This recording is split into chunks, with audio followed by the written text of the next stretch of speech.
My dad had these stack of Cosby records and Steve Martin records. There you go. And I used to have Records, a spiral notebook, and I would write down what joke was funny and why. And Really? why. Oh, dude, I was like trying to pull them apart. Oh, yeah. Because I just want to know why, because I was so mesmerized by somebody who could make somebody laugh. But it seemed like everybody was kind of okay with getting poked. And that was kind of the thing, right? Like they were the prophets of your time. They could say what they want. Yeah. And now it seems to have shifted. Where you can't. You can't. Except, I was talking to somebody the other day, and tell me if I'm crazy. I think in 100 years, the story that will be written on this weird little snapshot of history will include Rogan and Chappelle as the guys that broke it. That made, I'm going to keep saying this, and maybe that's crazy, but I feel like the last great voice is a comedian. That's it. I feel like this a lot. You don't want to look back on your Instagram or whatever you're posting from like a year ago or 2 years ago and cringe at it. And you go, oh, I can't believe I posted that. Right? With whatever it is. Whatever the social issue was, you go, oh, it's embarrassing. Everybody's like, oh, it must be tough being a comedian when you can be canceled for everything. I'm like, no, I feel like it's actually it's easier. Because in Carlin and Eddie Murphy, the line to like be inappropriate was so you had to say something so outlandish that people were like, and now all you have to be is like, and the line is right.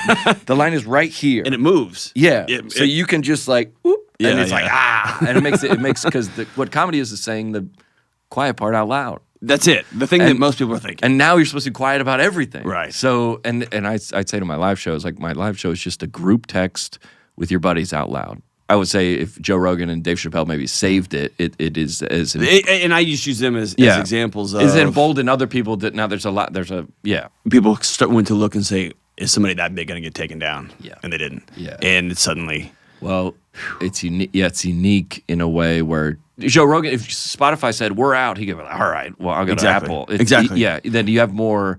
They're above I don't need to get paid. I'm above that. It makes you more honest. It makes you, at minimum, more honest. Right. So you go, I need to sell tickets. They go, I don't need to sell tickets. I don't never have to work again.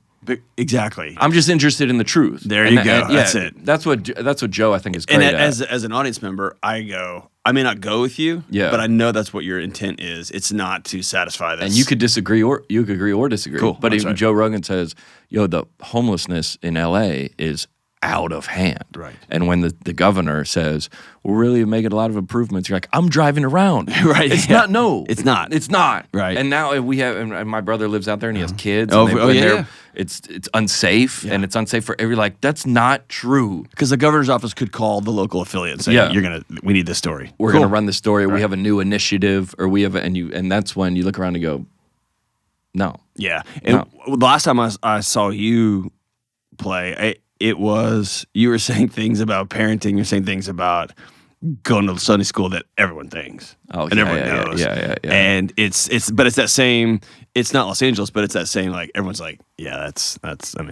I started in comedy. I was, as my dad's a pastor. Okay. And like in church, and you would see maybe like, as a pastor's kid, behind the curtain a little bit. My dad was too. Yeah. So you go. You see how the sausage is made. A little bit, and then you see the Sunday morning product, and from a young age, I go. Exactly. And not in an anti-Christian way, but I just go. You see the gap. Yeah. My bedroom backed up to my dad's closet, and he would pull that corded phone in there when there was like stuff was going down. Oh yeah, and it backed up against where I slept, and so I could just listen quietly. And then I would show up on Sundays, and I'd see the guy in the suit, or the woman in the nice dress, and I'd say, there's something else going on here. And I just remember that messed me up for a long time. Or the guy that used to be in a suit, and now he doesn't work there anymore. Yeah, and you're like, exactly. You're like, and God called him to a new church. He's pursuing other opportunities. No, and he was called away. And by called away, we told him, you got to leave right now. As a guy that was performing in churches a bunch, and it's not necessarily the behavior. It's people go, I'm a human. I don't. But you said, subconsciously or not, that you were this guy. If Dave Ramsey was like $1 billion in debt, right? He had a bunch of credit cards. Yeah. Do we care about credit card debt? No, but you said not to. Yeah, and that's what everybody has a hard time stomaching. Which Fair, very fair. Yeah. Yeah. And so I think there's just something about telling the truth. Yeah. But that's where I think comedy is so great. Is you guys just walk out into the middle of that gap and you're like, here we are. Right? Yeah. Are we really doing this? And what's beautiful about the art form that I'm more passionate about now than I ever have is like some people would say, how come that comedian gets to, I remember making jokes like in the Christian subculture and some of the more, Christian celebrities, if that's even a word, or like, how come he gets to say all that? Mm-hmm. And how come he gets to go up there and just let it rip? Yeah. And I've always said it's actually the opposite. We can only say what you already think. And if I said I was like, what's the deal with all the German population in Franklin? You'd be like, what are we talking about? What? It's not a truth. Right. So it doesn't go or spread, or it actually falls dormant. Yeah. If you makes a joke and everybody goes, oh my goodness, that's the truest thing I've ever seen. That's what you make it go, not the comedian. Okay. So the comedian has no power. Comedian just shines lights on things that already exist. And sometimes we shine lights and people goes, no, it's not in there. Okay. And then you go, oh. Yeah. Good to know. I remember the first open mic I did, somebody in college said, you should try stand-up comedy. Okay. It's the first time ever, the idea ever, I mean, I loved comedy, loved watching it. Obviously, I was more like Cat Williams, Bruce, one kind of generation behind that. But I was mesmerized by it. Same thing. And the guy goes, you should try stand-up comedy. And that day, I started a Word document on my computer about funny things. Stories. Kind of similar to you, why interacting with this idea. Mm-hmm.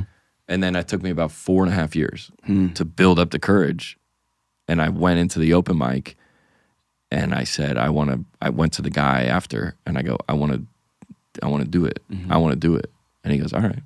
And he looked at his book and he goes, June 23rd is 2009, June 23rd. And that was like a month from, and I mean, didn't sleep. Oh, yeah. Didn't eat. Just walking around the neighborhood like in your, just trying to, there's 30 people in there, 40 maybe. And I remember throwing up in the green room before the show. It was the Laughing Skull Lounge in Atlanta, Georgia. And the guy, older, more seasoned veteran, came in and he goes, listen, man. He goes, your first time? I go, yeah. And he goes, well, they can't kill you and they can't put you in jail. And that was oddly, I go, huh? What am I? What? That means the only barrier is you. And what were you scared of? Right. It seems not sleeping, not eating, sweating. They're going to put you to death. And I wanted to do it 4 years prior to that and couldn't get up the courage to go sign up. So what was the fear? The worst case scenario is you got to move back home. Yeah. And your parents will love you, and you'll get back on your feet. You're like, and you go, oh, it becomes a more risk to stay at your job than it is to leave. So the fear, that fear overcame this fear. Mm-hmm. The fear of staying in my job, and then all of a sudden I'm too late and I can't go pursue it. And knowing that one time you did it, how alive you What's felt. the fear? Yeah, you remember like him asking girls to prom? Oh yeah. It's terrifying. Yeah. But. And then what's the worst? But what is the worst? Yeah, what is the worst? I remember, but it happened. It happened. Dude, I'll look whoever in the camera in the eye and say, the worst possible things that you could possibly imagine happening to you has happened to me. And we're laughing about it. Right. The worst possible thing that I could ever imagine happen outside of death happened to me. Yes. And now you go, or playing with house money now. That's it. Or like that's it. Or what? And it's always someone on the other side of it that's like, oh, I'm playing with house money. You're playing with house money? Yeah. I mean, I was in rehab in 2019 and we were putting our lives back together. Everybody was in there. And I go, we're about to get out of there. And I go, guys, more bad stuff is going to happen to us. Mm-hmm. Right? Death, parents, all of it. Disease, losses of job, like look at the country. More bad stuff is coming. So to rectify this current situation, okay, but position yourself to whatever horrible things you're like, all right, Cool. Because I've been there. Yeah, and sometimes you look at grandparents, they act like they don't care or they don't. I've been there. Yeah, dude. They go, all right. I speak to my granddad and be like, hey, granddad, this thing's happening. Just real slow. He fought Nazis. Yeah, yeah. We're probably not that your situation isn't important. It is. But you're good. But he goes, you're good. Well, you're good. And it's very slow. Right, He's like, well, back in my, and you're like, well, how can you have this perspective? Because they've been through it. Yeah, that's right. And you look at a kid that we all were at one time, and you go, hey, my bike has a flat tire. This is the worst. It's the end of time. It's the end of time. Right. When I asked that girl to prom, she said no. I got rejected online too. You did? Yeah, dude. You looking at the camera? Listen, I was kind of a cool kid. Yeah, dude. Well, I don't understand. I went to her house. I tucked my shirt in, dude. You went to her house? I did. Went to her house. Front door? Front door. Knocked on the door. She told me no in person. So did mine. I had a couple. I walked out and I couldn't believe it. You didn't even know how to turn on the ignition on in your car. It never occurred to me that could happen. It's not funny. It is. It's not funny. Oh, super funny. Now, but at the time, well, it was listless. You were like, I'm gonna have to transfer schools. That's what I thought. I'm just gonna go out in the parking lot, set myself on fire. You know what I mean? I have to make another Rage Against the Machine cover. I didn't know what to do. Yeah. And then I asked somebody else, and we had a great time.